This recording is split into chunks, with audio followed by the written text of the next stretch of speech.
এটি ভয়েস চেঞ্জের ওপর 3 নাম্বার ভিডিও অর্থাৎ পার্ট 3। এই ভিডিওতে সিম্পল পাস্ট টেন্সের ভয়েস চেঞ্জ নিয়ে আলোচনা করব, অর্থাৎ সিম্পল পাস্ট টেন্সে কীভাবে ভয়েস চেঞ্জ হয় সেটা তোমাদের শেখাবো। তোমরা যদি ভয়েস চেঞ্জ একেবারে প্রথম থেকে শিখতে যাও তাহলে এর আগে ভয়েস চেঞ্জের ওপর 2টি ভিডিও আপলোড করা হয়েছে, তোমরা সেগুলি দেখতে পারো। তোমরা খুব সহজেই ভয়েস চেঞ্জ শিখতে পারবে। ডেসক্রিপশন বক্স এবং এন্ড স্ক্রিনে ভয়েস চেঞ্জের প্লেলিস্টের লিঙ্ক দেওয়া রয়েছে। আর ভিডিওটি ভালো লেগে থাকলে একটি লাইক করো এবং বন্ধুদের মধ্যে শেয়ার করো, এবং আমার এই চ্যানেলে নতুন হলে চ্যানেলটি সাবস্ক্রাইব করে পাশে থাকা বেল আইকনটি প্রেস করো পরের ভিডিওগুলি সবার আগে পাওয়ার জন্য। আর হ্যাঁ, কমেন্ট বক্সে কমেন্ট করে জানাও ভিডিওটি কেমন লাগলো, আর কোনো কোশ্চেন থাকলে সেটিও জানাতে পারো। তো চলো শুরু করা যাক।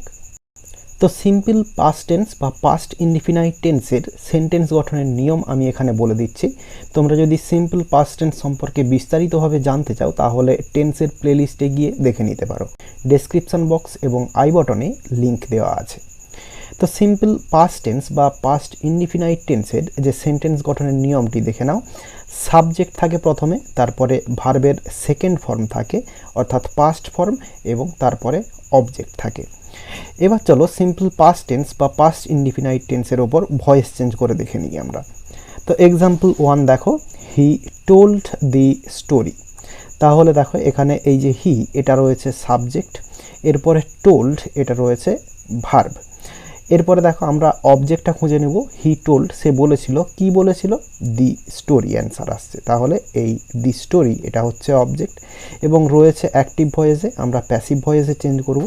তো প্যাসিভ ভয়েসে যখন চেঞ্জ করব একই রকমভাবে যে অবজেক্টটা অর্থাৎ অ্যাক্টিভ ভয়েসের অবজেক্ট দি স্টোরি সেটিকে সাবজেক্টে নিয়ে আসব, এবং তারপরে পাস্ট টেন্সের যে বি ভার্ব রয়েছে ওয়াজ ওয়ার, তার মধ্য থেকে একটা বসবে। তো এখানে the story third person singular number রয়েছে, তো এখানে ওয়াজ বসবে, এবং ভার্বের থার্ড ফর্ম টোল্ড বসে যাবে। এরপরে প্রিপোজিশন বসবে বাই, এবং এরপরে অ্যাক্টিভ ভয়েসের যে সাবজেক্ট হি সেটি অবজেক্টে এসে হিম হয়ে যাবে। তাহলে ভয়েস চেঞ্জটা হলো the story was told by him. তো আমরা যখন ভয়েস চেঞ্জ করলাম তাহলে সিনটেক্সটা দেখে নাও। অ্যাক্টিভ ভয়েসে হচ্ছে সাবজেক্ট, তারপরে ভার্বের সেকেন্ড ফর্ম এবং অবজেক্ট, এবং প্যাসিভ ভয়েস যখন করলাম তখন অ্যাক্টিভ ভয়েসের অবজেক্ট প্যাসিভ ভয়েসের সাবজেক্ট হয়ে গেল। এরপরে বি ভার্ব ওয়াজ ওয়ার যুক্ত ভার্বের থার্ড ফর্ম বসলো, এবং এরপরে প্রিপোজিশন বসলো। এরপরে অ্যাক্টিভ ভয়েসের সাবজেক্ট প্যাসিভ ভয়েসে অবজেক্ট হয়ে বসে গেল। তাহলে তোমরা ভালো করে খেয়াল করলে দেখতে পাবে সিম্পল পাস্ট টেন্সে অ্যাক্টিভ ভয়েসে শুধুমাত্র ভার্বের সেকেন্ড ফর্ম, যেখানে সিম্পল প্রেজেন্ট টেন্সে ভার্বের ফার্স্ট ফর্ম, এবং সাবজেক্ট যদি থার্ড পারসন সিঙ্গুলার নাম্বার হয় তাহলে এস বা ইএস যোগ হয়। এবং প্যাসিভ ভয়েসের ক্ষেত্রে শুধুমাত্র বি ভার্বের পরিবর্তন হলো। সিম্পল প্রেজেন্ট টেন্সে বি ভার্ব ইউজ হয় অ্যামিজার, অর্থাৎ প্রেজেন্ট টেন্সের বি ভার্বগুলি, এখানে শুধুমাত্র পাস্ট টেন্সের বি ভার্বগুলি ইউজ হয়। এটিই কেবলমাত্র পার্থক্য, আর কিচ্ছু চেঞ্জ নেই। তাহলে আশা করি বুঝতে পারলে।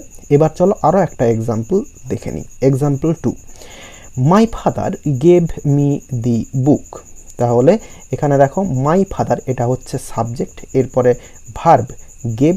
তাহলে মাই ফাদার গেভ, আমার বাবা দিয়েছিলেন, কি দিয়েছিলেন? তো দি বুক এটা হচ্ছে অ্যান্সার আসছে, তাহলে এটা হচ্ছে অবজেক্ট।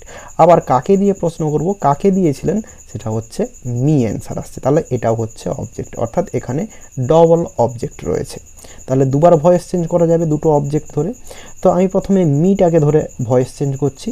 তাহলে প্যাসিভ ভয়েস যখন করব মিটাকে সাবজেক্টে নিয়ে আসব, মিটা সাবজেক্টে এলে আই হয়ে যাবে। এরপরে পাস্ট টেন্সের বি ভার্ব ওয়াজ ওয়ার, তো আয়ের পরে ওয়াজ বসবে। এরপরে ভার্বের থার্ড ফর্ম গিভেন বসবে, এবং এই যে অবজেক্টটা যেটা পড়ে রয়ে গেল অর্থাৎ দি বুক, এটা হচ্ছে একই রকমভাবে বসে যাবে, এটা রিটেন্ড অবজেক্ট। এবং তারপরে বাই প্রিপোজিশন বসলো, এবং অ্যাক্টিভ ভয়েসের সাবজেক্ট মাই ফাদার সেটা অবজেক্টে গিয়ে বসে গেল মাই ফাদার।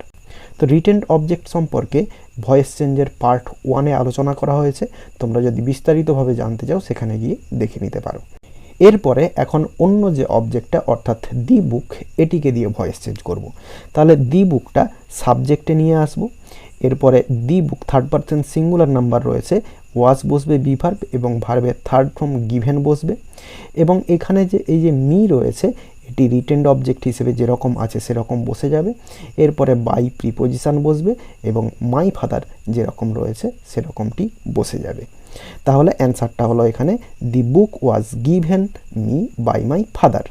তাহলে দেখো এই যে দুটো প্যাসিভ ভয়েস করলাম দুটো অবজেক্ট ধরে, এখানে কিন্তু কিছুই হলো না, শুধুমাত্র অবজেক্টগুলো চেঞ্জ হয়ে গেছে। দেখো এখানে আই ছিল অর্থাৎ মি ধরে করেছিলাম, আই এসছে এখানে সাবজেক্ট হিসেবে, দি বুক রিটেন অবজেক্ট হিসেবে বসে গেছে, এবং পরের যে প্যাসিভ ভয়েসটা করলাম সেখানে দি বুক সাবজেক্ট হিসেবে এলো, এবং এখানে যে মিটা ছিল সেটা মিটা রিটেন অবজেক্ট হিসেবে বসে গেল।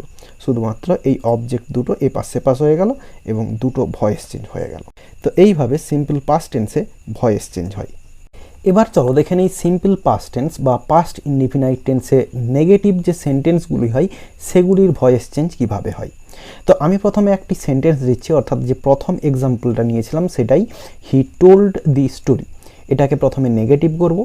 তো এটিকে যখন নেগেটিভ করব তখন কি হবে, সাবজেক্টটা যেমন আছে বসে যাবে, এরপরে ডিড নট বসবে, এবং টোল্ড যেটা রয়েছে ভার্বের সেকেন্ড ফর্ম সেটা হচ্ছে ফার্স্ট ফর্ম হয়ে যাবে, টেল হয়ে যাবে, এবং দি স্টোরি অবজেক্ট বসে যাবে। তাহলে যখন নেগেটিভ সেন্টেন্সে পরিবর্তন করলাম কি হলো দেখো, কেবলমাত্র ডিড এলো এবং তারপরে নেগেটিভ ওয়ার্ড নট এলো, এবং এই যে ভার্বটা সেকেন্ড ফর্ম ছিল সেটা ফার্স্ট ফর্ম হয়ে গেল। তাহলে সিম্পল পাস্ট টেন্সে কোনো সেন্টেন্সকে নেগেটিভ সেন্টেন্স করতে ডিড ব্যবহার করা হয় এবং তারপরে নেগেটিভ ওয়ার্ড অর্থাৎ নো বা নট ব্যবহার করা হয়, এবং এক্ষেত্রে ভার্বটা ফার্স্ট ফর্ম হয়ে বসে যায়। তাহলে এবার চলো এটিকে ভয়েস চেঞ্জ করে দেখে নিই। তো এটি অ্যাক্টিভ ভয়েসে রয়েছে, সাবজেক্ট রয়েছে হি, টেল রয়েছে মেন ভার্ব, এবং দি স্টোরি এটা হচ্ছে অবজেক্ট। তো প্যাসিভ ভয়েস যখন করব তখন অ্যাক্টিভ ভয়েসের যে অবজেক্টটা সেটা সাবজেক্ট হিসেবে বসে যাবে দি স্টোরি, এরপরে বি ভার্ব আসবে ওয়াজ এবং সঙ্গে নট বসে যাবে, এরপরে টেলের থার্ড ফর্ম টোল্ড হয়ে যাবে, এরপরে প্রিপোজিশন বাই, এবং অ্যাক্টিভ ভয়েসের যে সাবজেক্ট সেটা অবজেক্ট হিসেবে বসে যাবে, হিটা হিম হয়ে যাবে। তাহলে এখানে খেয়াল করো ওয়াজ বসলো, তারপরে নেগেটিভ ওয়ার্ড অর্থাৎ নট বসে গেল, কিন্তু ওপরে ডিড এসেছিল, কারণ যখন নেগেটিভ করেছিলাম এখানে কোনো অক্সিলিয়ারি ভার্ব ছিল না, তো নেগেটিভ ওয়ার্ড কেবলমাত্র অক্সিলিয়ারি ভার্বের পরে বসে, তো তাই জন্য এখানে ডিড আনা হয়েছিল। তাহলে আশা করি বুঝতে পারলে নেগেটিভ সেন্টেন্স কিভাবে করা হয় এবং নেগেটিভ সেন্টেন্সের অ্যাক্টিভ ভয়েস থেকে প্যাসিভ ভয়েস কিভাবে করা হয়। এবার একটি আমরা প্যাসিভ ভয়েস থেকে অ্যাক্টিভ ভয়েসে চেঞ্জ করে দেখে নেব, অর্থাৎ আমরা উল্টোটা করব এবারে। তো এক্সাম্পল 4-এ দেখো প্যাসিভ ভয়েসে রয়েছে the boys were scolded by the teacher. তাহলে দি বয়েজ এখানে সাবজেক্ট রয়েছে, এরপরে দেখো বি ভার্ব রয়েছে এবং ভার্বের থার্ড ফর্ম রয়েছে, তাহলে প্যাসিভ ভয়েস রয়েছে। তাহলে আমরা এটা দেখেই প্যাসিভ ভয়েস চিনতে পারি, অর্থাৎ বি ভার্ব এবং ভার্বের থার্ড ফর্ম থাকলেই সেটা হচ্ছে প্যাসিভ ভয়েস। এরপরে দেখো বাই প্রিপোজিশন রয়েছে এবং দি টিচার অবজেক্ট রয়েছে। তাহলে এটিকে অ্যাক্টিভ ভয়েসে করব, তাহলে প্যাসিভ ভয়েসে সাবজেক্ট অর্থাৎ দি টিচার সেটিকে সাবজেক্টে নিয়ে আসবো, এরপরে যেটা ভার্ব রয়েছে স্কোল্ডেড এটার সেকেন্ড ফর্ম বসিয়ে দেবো, স্কোল্ডেডই হবে। এরপরে প্যাসিভ ভয়েসের যে সাবজেক্টটা অর্থাৎ দি বয়েজ সেটা অবজেক্ট হিসেবে বসে যাবে। তাহলে অ্যান্সারটা হলো the teacher scolded the boys. তাহলে আমরা কি করলাম, এতক্ষণ যেগুলো করেছিলাম তার ঠিক উল্টোটা করলাম। তাহলে এই হলো সিম্পল পাস্ট টেন্সের ভয়েস চেঞ্জের নিয়ম, বা এই নিয়মেই সিম্পল পাস্ট টেন্সের কোনো সেন্টেন্সকে অ্যাক্টিভ থেকে প্যাসিভ বা প্যাসিভ থেকে অ্যাক্টিভ ভয়েসে পরিবর্তন করা হয়। এখন আমি কিছু এক্সারসাইজ দিচ্ছি তোমাদের প্র্যাকটিসের জন্য। তো দেখো প্রথমে রয়েছে সীতা স্যাং এ সং, এরপরে রয়েছে হি টট মি ইংলিশ, এরপরে রয়েছে the rat was killed by the cat, এটি প্যাসিভ ভয়েসে রয়েছে, ভালো করে খেয়াল করো। এরপরে 4-এর দাগে রয়েছে he did not post the parcel, এটা নেগেটিভে রয়েছে দেখতেই পাচ্ছ। এরপরে রয়েছে John asked me the question, তো এখানে ডবল অবজেক্ট রয়েছে, খেয়াল করলে দেখতে পাবে। তো এগুলি তোমরা ভয়েস চেঞ্জ করার চেষ্টা করো, আর না পারলে কমেন্ট বক্সে কমেন্ট করে জানাও, আমি অ্যান্সার বলে দেবো।